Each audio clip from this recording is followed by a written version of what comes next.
एक छोटा सा बालक इस देश में हुआ जिसका नाम नचिकेता हुआ। उपनिषदों में, वेदों में उसकी बड़ी इंटरेस्टिंग स्टोरी है।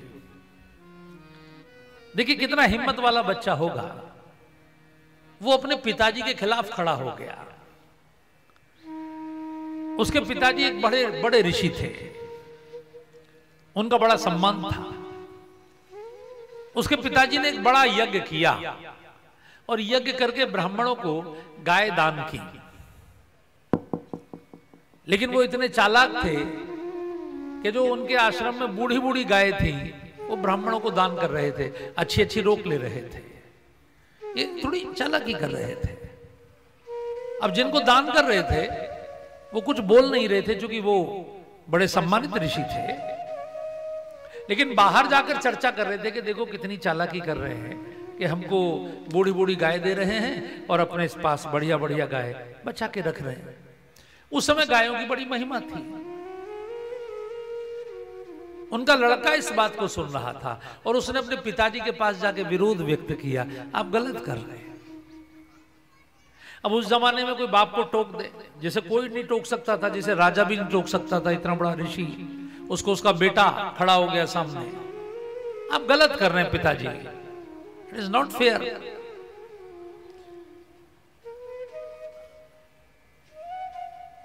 पिता ने कहा मैं दूंगा, ऐसे ही दूंगा, तू बोल। लड़के ने कहा मुझे किसे दोगे? बोले तुझे यमराज को दूंगा। पिता को भी क्रोध आ गया, यमराज को दूंगा माने तुझे अभी मारता हूं। तो लड़के ने कहा आप क्या दोगे यमराज को? मैं स्वयं यमराज के पास चला जाता। अब बड़ा हिम्मत वाला बच्चा था, वो सीधा शमशान पहुंच गया और 3 दिन उसने यमराज की साधना की। अच्छा देखिए, आप जितने लोग बैठे हैं आप में से कोई यमराज की साधना नहीं करता होगा। लोग यमराज का नाम लेने से डरते हैं, जबकि वो धर्मराज हैं, दुनिया के सबसे ईमानदार देवता है। आप कितना भी प्रसाद चढ़ा देना उनका, लेकिन आपके नरक वाली फाइल में से 1 नंबर भी कम नहीं करेंगे और स्वर्ग वाली फाइल में 1 नंबर भी बढ़ाएंगे नहीं। अच्छा, पथरिया में किसी मंदिर में यमराज की मूर्ति है? आप में से किसी के घर भी उनकी पूजा नहीं होती होगी, जबकि वो ऐसे देवता हैं कि हम सबको मिलेंगे, कन्फर्म है। बाकी देवताओं की जिनकी करते हैं वो मिलेंगे कि नहीं मिलेंगे पता नहीं। यमराज मिलेंगे 100% कन्फर्म। उस लड़के ने भाई साहब 3 दिन 3 रात यमराज की साधना की। ओम यमाय नमः, ओम यमाय नमः। यमराज प्रकट हो गए। जिसकी साधना कोई ना करता हो वो बड़े प्रसन्न हो जाता है। अच्छा, यमराज तो वैसे भी बड़े सत्य वाले बच्चों से बड़े प्रसन्न रहते हैं जो धर्म का पालन करें। वो लड़का चूंकि धर्म के लिए संघर्ष कर रहा था अपने पिता से, इसीलिए वो विरोध किया कि पिता धर्म नहीं कर रहे थे। यमराज प्रकट हो गए और यमराज ने उसके पूरे केस को सुनकर कहा बेटे मैं तुझसे बहुत प्रसन्न हूं, तू मुझसे 3 वरदान मांग। चूंकि तू 3 रात जगा, तू 3 दिन जगा, तूने 3 दिन से कुछ खाया नहीं, केवल मुझे जपा, तू 3 वरदान मांग, कुछ भी मांग ले। उस बच्चे ने पहला वरदान मांगा। यहां बैठे हुए जितने पढ़ने वाले बच्चे, विद्यार्थी, बेटियां भी बैठी हैं, बेटे भी बैठे हैं, जरा देखिए कैसा बच्चा रहा होगा। और कोई बच्चा होता तो मांगता कि मुझे चॉकलेट का पहाड़ दे दो या कुछ और मांगता। उस बच्चे ने कहा कि अगर आप मुझे वरदान देना चाहते हैं तो मैं पहला वरदान मांगता हूं कि व्यक्ति की मृत्यु कैसे होती है, वो कहां होगी, किस विधान से होगी, ये आप कैसे तय करते हैं? यमराज की खोपड़ी घूम गई।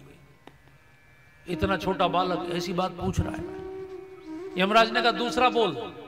बोले दूसरा वरदान मुझे चाहिए कि मैं जानना चाहता हूं मरने के बाद आत्मा कहां जाती है, उसका क्या होता है, उसकी यात्रा आगे कैसे होती है। यमराज ने कहा तीसरा मांग। बोले तीसरा वरदान मैं जानना चाहता हूं अगला जन्म उसका कैसे होता है, कौन सा शरीर आप उसको देंगे, इसको डिसाइड करने का प्रोसेस क्या है। ये आप कैसे तय करते हैं कि कौन व्यक्ति कहां जन्म लेगा, किस घर में? यमराज ने उसके हाथ जोड़ के कहा, मेरे बाप मुझे माफ कर, तू बच्चा है कि बूढ़ा है?